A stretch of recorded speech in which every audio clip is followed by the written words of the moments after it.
Hello and welcome to the Growing Green Landscapes Podcast with Jeremiah Jennings. While still in his early 20s, Jeremiah already runs a successful six-figure lawn maintenance company. Listen in as he and his guests share the things that have brought them success that can help you in your business. As a young entrepreneur in the green industry, Jeremiah emphasizes the tips and tricks involved in running a lawn maintenance business while discussing the principles applying to all small businesses. If you're wanting to grow, become profitable and professional, you're in the right place. And now, here's your host, Jeremiah Jennings. I hope you're having a great day where you are. We've got a few people in here on the Instagram Live. Like I said, we're recording a podcast, so if you have any questions, let me know if you have any questions about mowing, maintenance, customers, anything like that. We got a few that we're going to go through and just talk a little bit today. We're not going to talk too long, but I wanted to come on here. I don't want to come on and do these super late. This is 7 o'clock Eastern time, so I figured this would be a good time for everybody. I don't know. We'll see. We'll see if people come on. I feel like late is... I don't know. I do stuff late. I always record podcasts super late at night. But do you recommend me getting a John Deere Z915E? So I've actually had the Z920, and it was a good mower. I ended up trading in it just because it didn't fit my business well. But I don't know about the Z915s. I've never personally used them. I know John Deere makes a great mower. I mean, it's as simple as that. It all depends on what you're doing with it.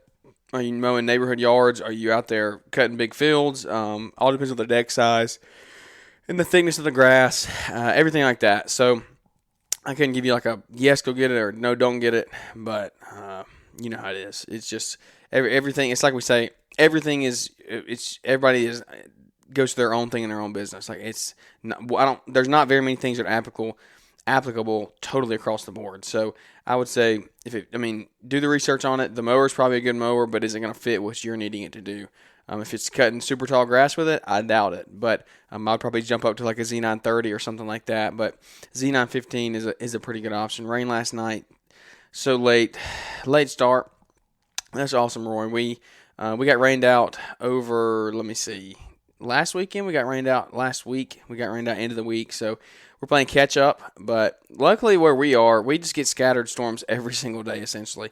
So once we hit June, it's like the weatherman can't really tell you what the day is going to be, because it'll start in the morning, it'll be sunny, and you look 2 hours later and it says rain the rest of the day. But then you might not even get any rain because it's so scattered. Like today.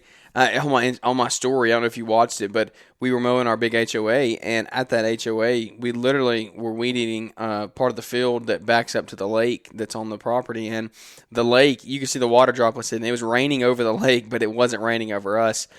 And I mean, like 50 feet from us, like not very far at all. So it was crazy seeing like that. And we have storms like that all the time down here. We have a bunch of mountains, so the mountains kind of shift things, the way the wind goes and stuff. It's really weird, but where we're located, like my house is located, it like everything always goes around us. It always splits, so it'll be coming towards us like we're about to get hammered, and then it'll split. Some will go south, some will go north, and things like that. So what's up, everybody coming in here? Brandon and Promo Lawn and Bill Lawn Landscapes, glad y'all are joining us tonight. We just wanted to come on here, take a few minutes, answer any questions you had. This won't be a very long live, especially if people want to come in and start asking questions. But a couple of questions I did want to answer that we had is, one was truck and trailer versus the box truck. And I haven't really done an update since. We've talked about it a little bit, but never really done a full update since we've gotten the box truck. We're now probably 2 months in, I think, something like that, 2.5 months since having the box truck. And it has been a game changer. Yeah, call the Lawn Ranger. You knew what I was going to talk about before I even said it. So he's asked, how is the box truck going? Box truck's doing great. I think it does have a little radiator leak in it, so we're having to keep that topped off. And I don't know. I'll probably go get that fixed at some point. It's not too bad of a leak. Like, I can't afford for it to be in a shop right now, so we'll just fill it up with coolant and let it slowly leak out. But it's just part of it. It's an old truck. It's it's 06, so it's not that old, but it's just part of it. But it's going great. And somebody asked, truck and trailer versus the box truck. And my opinion on that is it kind of goes back to, what are you doing? If you're doing a ton of landscaping and you're not doing much mowing, I would say stick to the trailer. But if you're just strictly doing a mowing route, you can't beat having the box truck or some type of landscape truck. For me, a lot of people get landscape trucks, like with the landscape bed on it, the Isuzu with the landscape bed. If you're doing a pretty good bit of landscaping and you don't have some type of trailer, that's what I recommend. But for me, like, that's no benefit. I guess it's a benefit because I don't have to pull the trailer. But one of the biggest things in getting the box truck was not having to unload everything when it rains and not having to worry driving down the road when it rains. And if it starts raining on the property, we can just go sit in the box until it's done and everything stays dry. And, like, you think it helps not having to unload stuff and things like that. But I'm also think about it long term, like our equipment. The two mowers that I traded in back in October, I've had for 2 years, and in those 2 years, the seats were like covered with. I don't know. They're work. I put them to work, so I don't keep them spotless, but I do a decent job of keeping them clean. But the seats were like spotted with, I don't know, mold, the black stuff that gets all over it from sitting out in the weather, and I don't know. The box truck to me is like, theoretically, my seat should never see the sun now, because it should, in 2 years, 3 years, it should be the same color yellow. It shouldn't be faded at all. The paint really shouldn't be faded. I guess the paint will fade because it sees the sun when we mow, but the seat never sees the sun. When we mow, the seat never sees the sun. I'm sitting on it. So theoretically, that seat should never get dirty. So the life of the equipment is also something that I've thought of with the box truck and has really come into play. Trimmers not getting slung around, and they're secure in there, and they're out of the weather. It's not getting rained on and things like that. So I love it. It's nice not having to pull a trailer for sure. Ben, what's up, Ben? He actually's got a new trailer. That's a sick trailer that he got. But if you're doing a lot of landscaping, like I said, I would say stick to a trailer, stick to some type of landscape body. But for me, mowing, for my route, that's what I wanted to use it for. Then the box truck has been perfect, and I could not ask for anything better. The only thing that I could ask for better is I would have gotten a bigger bed on it, a bigger box. If I ever buy another one, I'll probably go up to a 20 or 24-foot box, just so I have plenty of room in there. Right now, it's a 16-foot box right now, I think. So with a 4-foot dovetail, and I don't really like putting stuff on the dovetail. I don't like parking stuff because it rolls around back there, and I don't like putting mowers on it because if for some reason the emergency brake came off and rolled back on those ramps, then I don't know, the ramps should hold theoretically, but you never know. They could break as well. So it's great. It's good. It's tight in there. That's something I am adjusting to, is the adjustment from not having a box, like not having like enclosed trailer. That was always something like, man, I don't really want an enclosed trailer because you gotta like wiggle around in there, and you don't have much room. You can, with the open trailer, you can just hop on and off. Well, that was a benefit, and I guess you just trade them out, because I trade out keeping the equipment dry, being able to sit in there if it rains, things like that. Not theft is knocked down because people don't have just like easy access to it. So trade that out for, it is a little more tight in there. It's tight getting in and out with the mowers in there because, 60-inch mower, and I think the box is probably, 8 foot wide maybe, something like that. So it's pretty tight, especially with, you got to stick the push mower in there as well. You got to stick the blowers. The blower is the thing that I'm having a problem with. If anybody does run box trucks or anything like that, how do you hang your blowers up? Because it's tight in there. We've just been sticking them at the back behind the mowers and let them sit there, but we got to take them on and off every single time. Every single time we load and unload, we have to take the blowers out. So a cut above, what's up, man? I think y'all run some box trucks or some Isuzus or something like that. I know y'all run ramp racks, I see. But if anybody does run a box truck that has advice on what to do with the blowers in there, reach out and let me know, because that's something that I have yet to figure out, and it's inefficient. That's the thing, and we talk about efficiency all the time. How can you be efficient? And how, especially mowing, like you have to be efficient mowing. If you're not making money. You're not being profitable. There's not a ton of there can be profit margin in mowing, but you have to do it the right way. And if you're sitting there taking blowers on and off every single time, that takes 30 seconds to, I don't know. Might not take 30 seconds every time, but it just wears your guys down too. It wears you down. And I know it sounds like such a first world problem, and I'm whining and stuff, but it's a lot picking up 2 blowers, walking them down the ramp, walking them back up the ramp every single time, sitting them down. Whereas if they were hanging on racks, we wouldn't have to move them until after we moved the mowers and we're blowing. But now we got to get them off before we mow. And like I said, first world problems. It probably just sounds like I'm whining, but it's cramped in there. but it's all good. I really enjoy it and things like that. So if you have any questions, let me know. Any question on anything that we could help you with, or just conversation to talk about on here with other guys in the comments. We can talk with each other because there's a lot of good things that are happening right now. Everybody that's in here is killing it and crushing it in their business. I know we're halfway through June right now, and it's been crazy up to this point. We still have guys, people getting on the website and requesting quotes every single day, just about.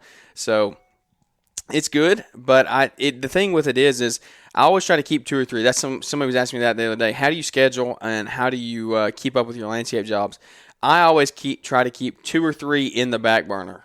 So if we do get caught up, then I try to really never be caught up, honestly. I try to always have 1 or 2 that I've got to do the next week or the next week. So that just keeps that in. I always try to, I don't know an exact number, but I try to get maybe between $3,000 to $5,000 extra a month in landscape jobs, whether that be pine straw or river rock or mulch or whatever that is, plantings, anything like that. Shrub trimming, we do that too. I hate that. I hate shrub trimming. But the job we did yesterday, we did 150 bales of pine straw, 7 yards of mulch, and bush trimming, shrub trimming. So I wouldn't have done the shrubs if it was just the shrubs, but all that other stuff added in made it worth it, and it ended up being a pretty good profit at the end of the day. So that was good for us. It was a good day. Do y'all do a lot of landscaping? Let me ask you that. What is your weather like? Do y'all plant during the summer? That's something that I want to know. So we get people requesting quotes for planting, and I'm kind of like, I don't know if I want to plant through the summer or not, because I think almond and them, they don't plant. They cut it off in June or July, and they don't saw it either because they don't want the liability of if they die, it's not going to come back on them. So I don't know. What are your thoughts on that, planting versus not planting?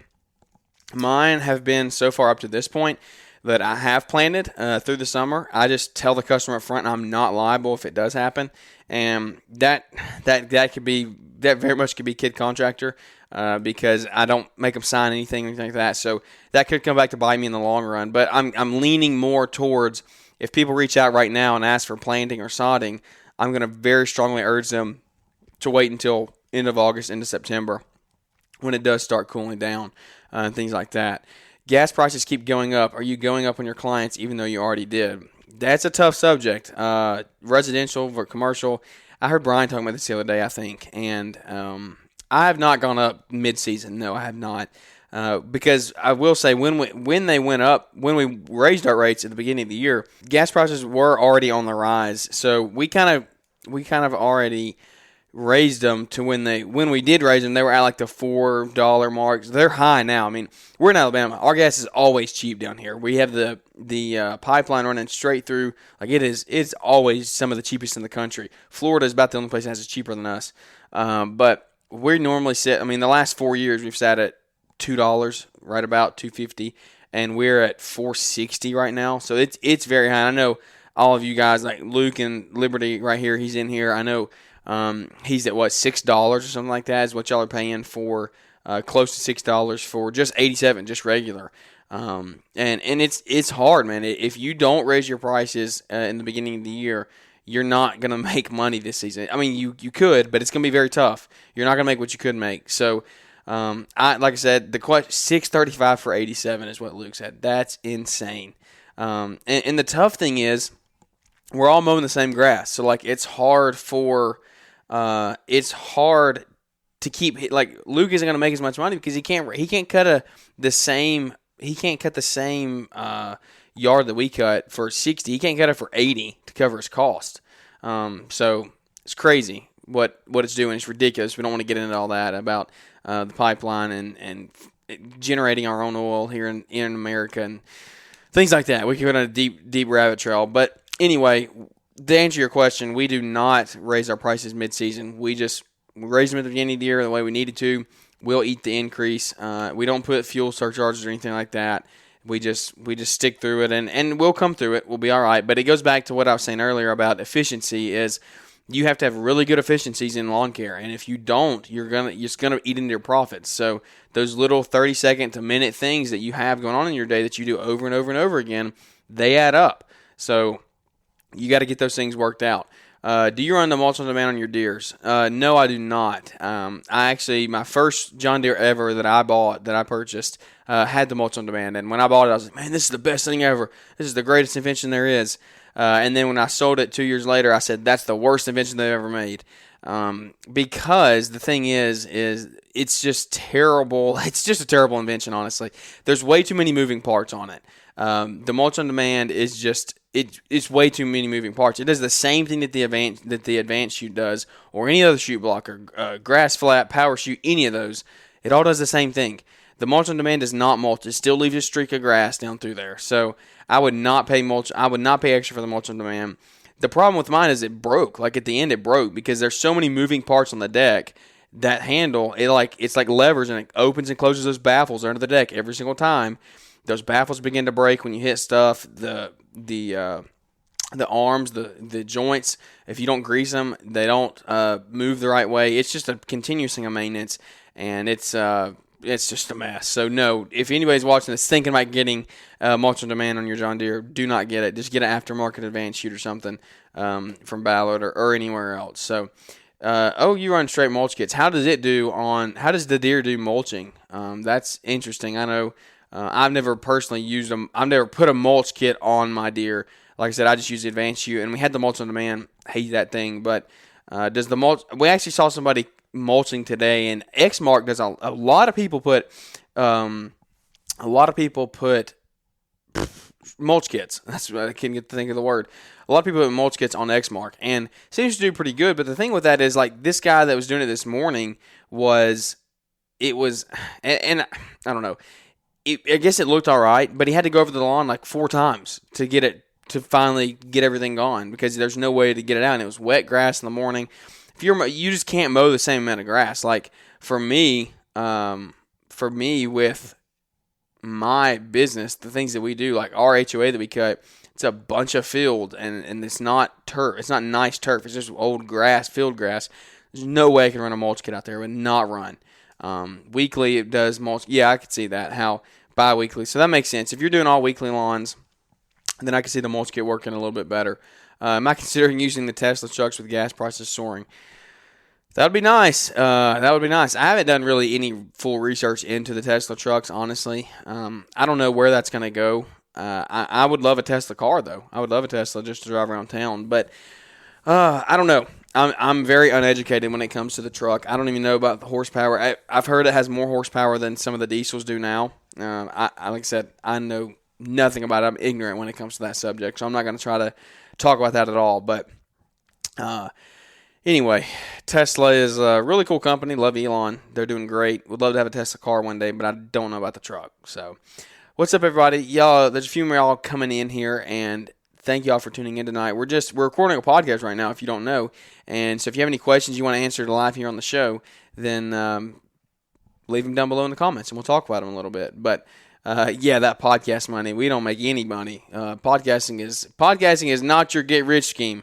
Unless you're Paul Jamison, then you can go make the podcast millions. But just having fun there. But it's good. The podcast is doing really well. Thank you all for tuning in to the live. And if you don't know about the podcast, go check the podcast out, Growing Green Podcast. And that's a good transition into that, actually. While we don't have any questions to answer, is Marriage Mondays. We talked about that. Our first episode dropped this past Monday. So 2 days ago is when that dropped. And it has done pretty well so far. And we're excited for what's going to happen in the future.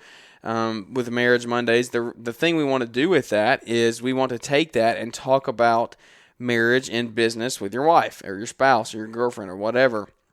Any advice that we can give. And we haven't been married long at all. Me and Savannah, we've been married 2 years, but it's something that I don't really see much of in the industry, and I want to hear more about. I want to give as much information as we can, and I want to interview guests that can help us. So we're going to interview married couples along the way and talk to them about everything that they've had to go through while running a business and being married at the same time. So it's a really cool topic. I don't want to talk about it too long. Like I said, we just did a full episode 2 days ago talking about what it was going to be and how we were going to implement it and go moving forward. So if you have any more questions about that, then you can go check that out.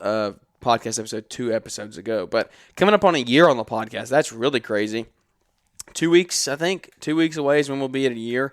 So we started it right after Together in the Trades last year, and we're coming up on Together in the Trades now, 2 years. So if anybody's going to that, looking very, very forward to meeting everybody and hanging out up there. It's going to be a really fun time, and just looking forward to hanging out with everybody. So it's going to be, love live events. Love getting to hang out and network and meet other people, because last year we created a lot of friendships last year just in those 2 days we were in Waco.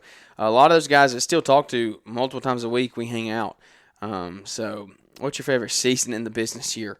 Man, that's tough. I think my favorite season is fall, because we're still mowing, but we get to start leaves, and yeah, fall is definitely my favorite season for sure. Spring, I'm like, oh yay, we're mowing and this is nice, but it gets so overwhelming that I'm ready for it to be over with. But fall is pretty fun, because down here in the South we still mow, and I know y'all in California mow year round, but we'll mow all the way into November sometimes, just depending on the weather. But we're still mowing, but then we really start getting to pick up leaves, mulch. We don't pick up leaves. I take that back. We just mulch everything. So I don't do that. We'll maybe talk about that coming into the fall this year, about mulching versus bagging and dumping and everything like that, using the debris loader, things like that. But we don't do any of that. We just mulch them. So it's fun.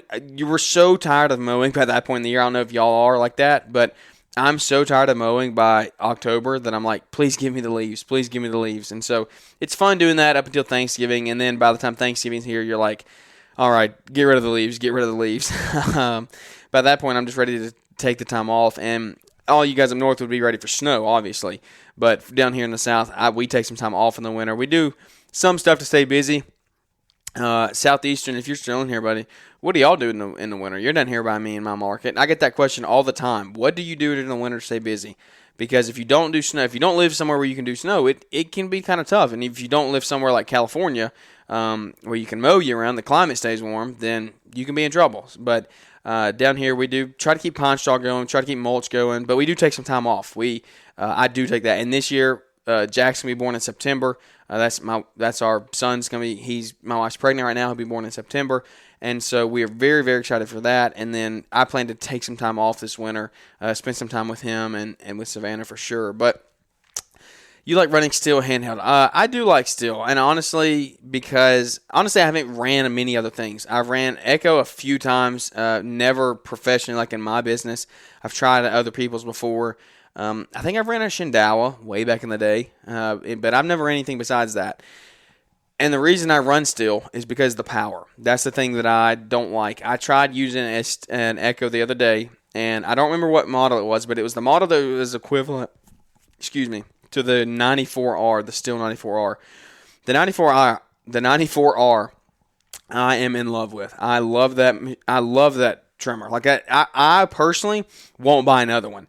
Ben hates it. He always wants to use the 91R. They switched to the 91s. I think they're 91s now. They used to be 90s, but he will switch to the 91R, and that's all he uses. He wants the bigger motor, the more power.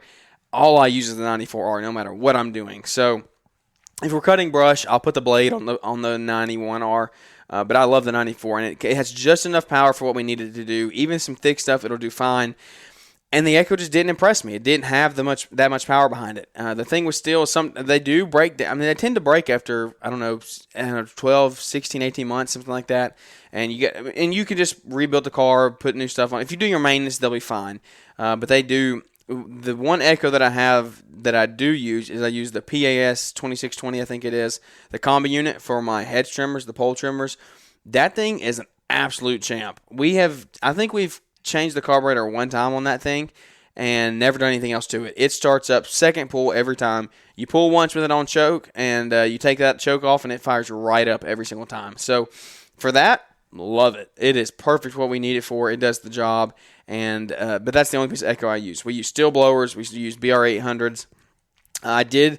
So little hint for a video for Paul Jamison. He's going to be dropping a video here next couple of weeks about the PB9010 blower, and we got to try that out. He brought that down last week when he was here shooting some videos with Jason Creel. And you see, Paul, if you're listening, Jason Creel, not Creole seasoning that's in your cabinets. Jason Creel, Creel. But anyway, Jason lives right down the road, and I went over there and hung out for a little bit, and we got to video. We did a little video on demoing the PB9010, and I loved it. I loved the PB9010. It was insane power. It put the BR800 to shame, honestly. But it's pretty heavy. I wouldn't want to use that every day for blowing grass. Now, leaf cleanups, give me that thing in a heartbeat. I honestly might buy one. Because for leaves, I think it would be insane. It was, the power behind it was crazy. The tube end was huge. I mean, it was massive. It was probably time and a half the size of the still. So loved that. But we run still everything, and I guess I don't know why. Somebody asked, why do you do that? It just goes back to I've never used anything else, honestly. That's what's worked for my company and for us, and I like it. We have a steel dealer right down the road from us.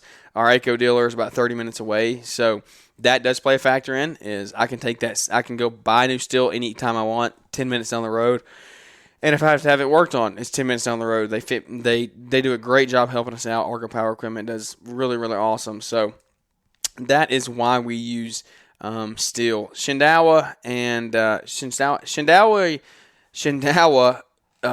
trimmers, I've heard, are very, very good. What's up, Lamont? Hope you're doing good, man. I hope y'all are crushing it up there. I hope y'all getting as much rain as we've gotten. We've been getting rain every afternoon, I feel like. And I know we normally get the rain a couple days before it gets to where y'all are up in North Carolina. So hope y'all are getting rain and getting to stay busy. What's up, Dan? Dan's coming in. Dan has the most energy in the world. I'm telling y'all, if y'all have not met Dan Wheeler with Fence Industry Podcast, you need to go check him out. The most upbeat person I've ever met in my life, and it's a pleasure knowing Dan. He's doing great things with River City Fence and Fence Industry Podcast. So, Dan, hope you're doing great. I saw that you had to put up a fence today without stepping on the other person's property. I'm sure that was a challenge, but actually, Dan, I want to see. Let me see if I can do this. Let me see if I can get you on here real quick. I want to hear that story. So if you're still in here, see if you can accept this, and I want to hear the story. So we're recording a podcast, and I want to see if we can get this documented of that. But we'll see what we can do. This whole Instagram Live thing I'm still figuring out. We usually get the rain 8 to 10 hours later. Yeah, that's about. I honestly don't remember how far you are from me. What's up, Dan? Can you hear me? Dude, yeah, can you hear me? Oh, yeah, I can hear you, buddy. So I just wrapped up a podcast myself, dude. Well, good deal. You got the headphones on and everything. Tell me about that job about you couldn't step on the other person's property. I need to know the story behind that. Man, it wasn't horrible, but so the guy, it was a little old man. He's like 90 years old, and what I'm putting the fence up for, and he's from Nashville, Tennessee, and he talks, dude, super deep Southern accent like what you guys have down there, and I'm like, it's so hard to like understand them. Yeah. But long story short is that person built a new building next door, and they literally put a driveway down the side of the building, and like 6 feet of it was on his property, and he got it surveyed, and they had to cut that concrete out, so it's like a fresh cut. It's a lot of money. So long story short is I set the post like a week ago. We're just now getting back to finish it, and we just get there and we're laying out some material, and this guy comes over, the owner, and he's like, this guy put up this fence so I didn't trespass over there, and I don't want you trespassing on my property. I'm like, we're just building the fence, man. I'll be in and out of here. Give me 4 hours. Yeah. Maybe an hour on your property, just stepping. No machines, no nothing, just stepping there. And he's like, no, I don't want you to do it. And he just kind of walked away. He was mowing. And I'm like, whatever, man. It is what it is. I've seen him a lot more heated. That went, pretty well. But it is what it is. No biggie. What's your most heated customer story? And I'll let you go. Man. My dad has had some heated issues. Let me tell you a story.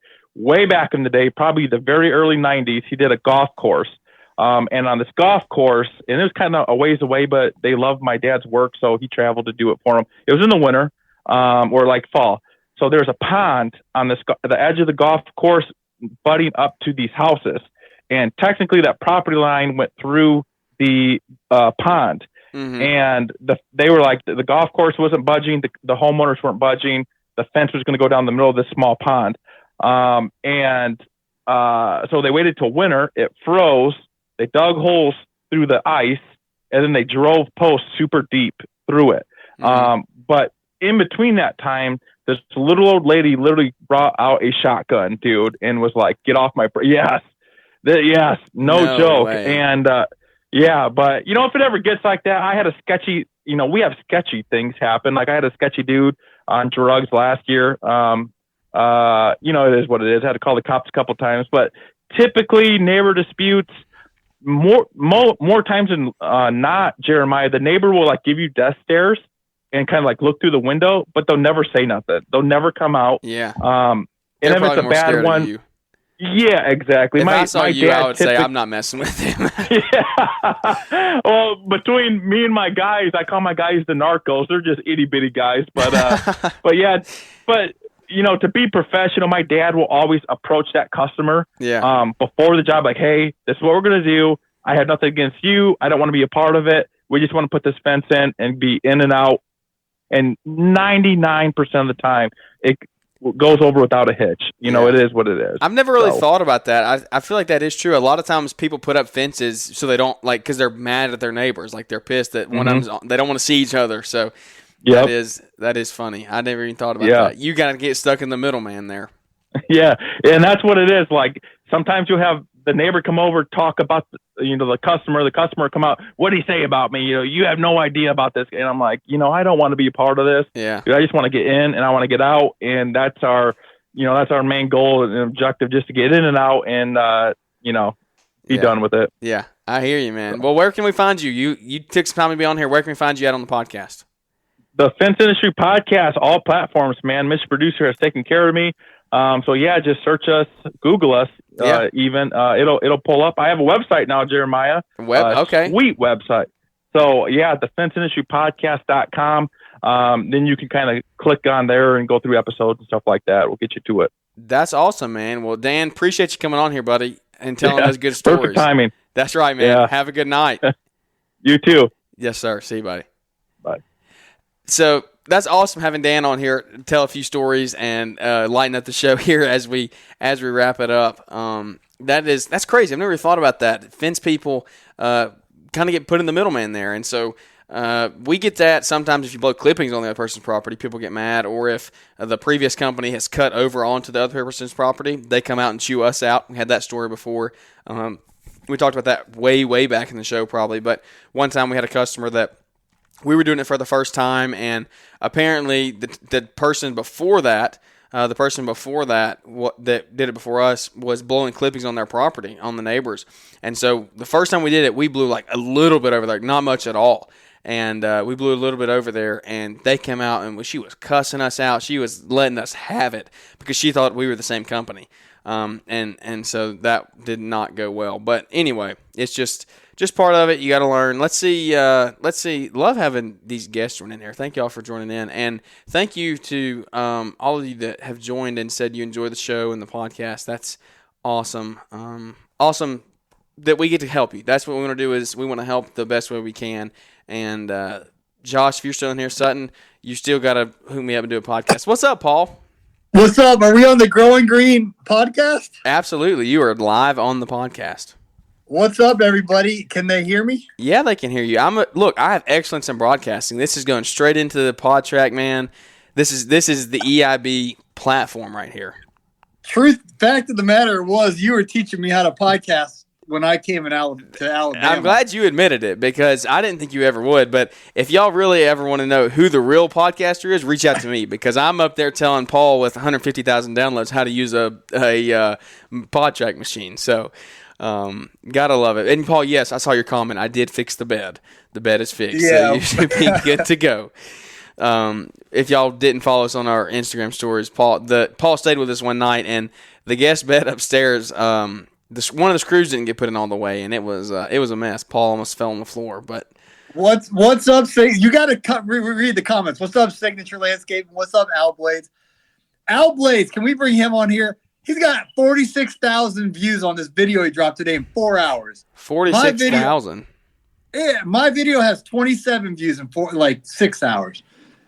Let's see if Al will join us. If Al's still in here, he'll join us real quick. He's probably out boating, man. Yeah, I swear he's always on his boat. He's counting all that YouTube money, man. I He's know. carrying it. I know. You better not forget me when you're famous, Al.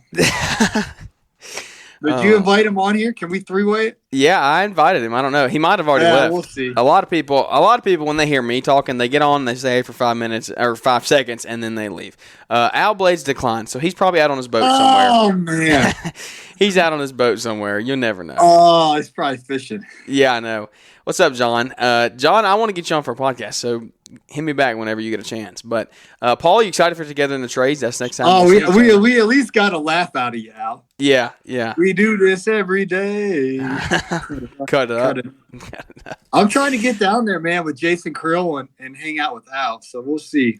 Yeah, whenever you're And I think Mr. Producer is going to pay for us to go out to a round of golf because, anyway, he's like, if you go down there, I'm going to treat you guys to a round of golf. So, well, I'm going to tag along so I can show you because, I mean, you never will play me basketball. You're too scared to play me basketball, so maybe you'll play me in golf.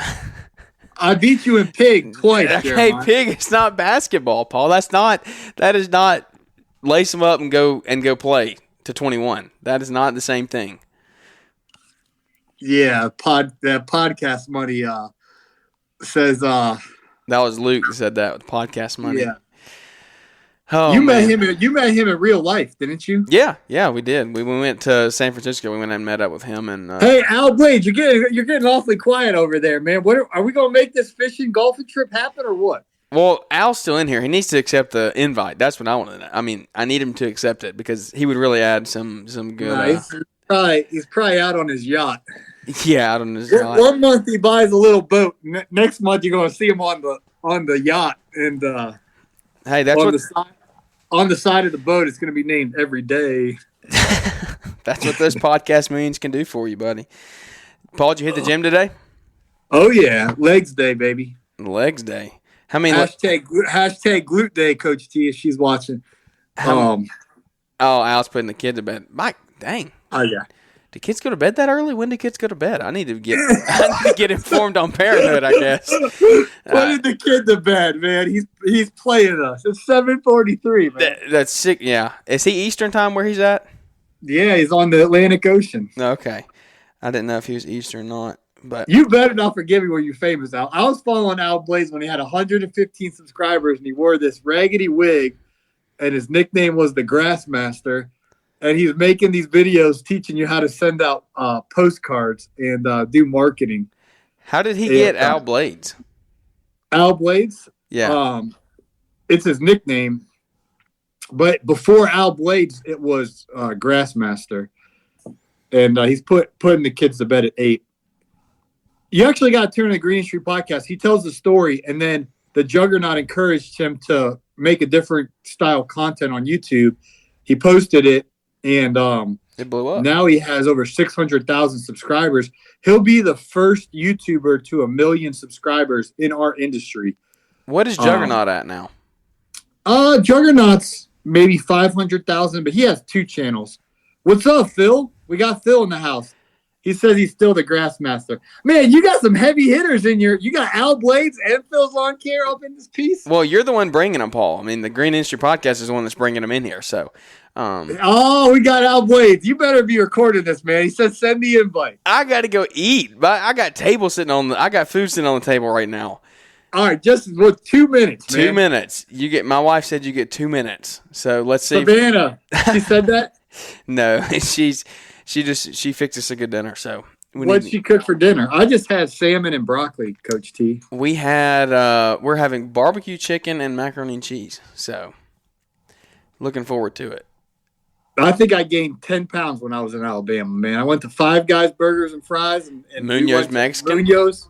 Yeah. Oh man. You got soup at a Mexican restaurant. What's up, Al? He is. What's up, dude? It's still daylight down there. Hey, you know how we do? Kids in bed. Every day, man. How's that boat? It's pretty good. Did you name it? Look at the grass. That's like the painter's house. Needs painted. I'm backing up there all the time. I got you. How's sunny Florida? Pretty good. We had a tornado yesterday down the road. A tornado? Yeah. What part of Florida are you in now? Fort Pierce, south. Okay. Yeah, I hear you. Do you have alligators where you are? Oh yeah. Oh man, I need to come then. I want to go. I want to go on a tour. Like when you're out on the boat, you see alligators. If I go in freshwater, we could walk to a lake and I'll show you an alligator. Oh man, on the live? That's crazy. Yeah, alligators terrify me, but I do want to go on an airboat tour to see alligators one day. Oh yeah, So. we got a. You got what? We got an airboat too. Oh, you do have an airboat? Yeah. Oh, Paul, let's go. We got to make this trip. We got to go play golf and go on an alligator airboat tour. We'll see, man. We gotta get that happening. I'm excited for that. So anyway, well, Al, congrats on the YouTube channel blowing up. How close are you? What are you at now, subscriber wise? I don't know, like 600 something. You'd lose count after. Are you gonna do something special? For $1 million, I'll shave my beard. No, you can't shave your beard, man. Kidding, I'm not going to. How long has that thing been growing? My name. It's thin. I got a thin beard, so it don't even really count. But probably 2 years. 2 years? Yeah, I trim it down every once. Baby grabs it. Yeah. Let me ask you this, Al. I know Jeremiah's got to go. His wife made him dinner, but do you miss doing like yards? You know, having to bang out all your yards all week, or do you like going fishing every day? Hey, I like fishing every day. I think I would too. What if I told you last May, before you had 1,000 YouTube subscribers, that instead of mowing every day, that you'd be out fishing every day? Would you believe me? Probably not. Because you hit 1,000. It showed up that on May 28th you had 1,000 subscribers, 2021. Yep. Now June of 2022 you have over 600,000 subscribers. What was May 28th? It said 1,000. Yeah, I think you screen shared that on your story or something.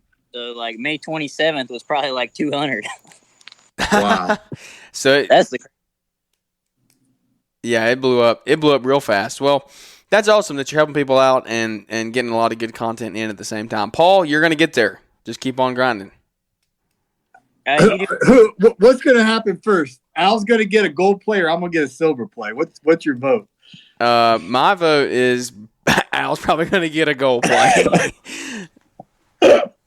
Let's be honest. Man. But hey, if you would put me in your mowing tall grass videos, they would blow up. If you brought the deer in there. Let me ask you this, Al, real quick, and then Jeremiah, you can go eat your macaroni and cheese.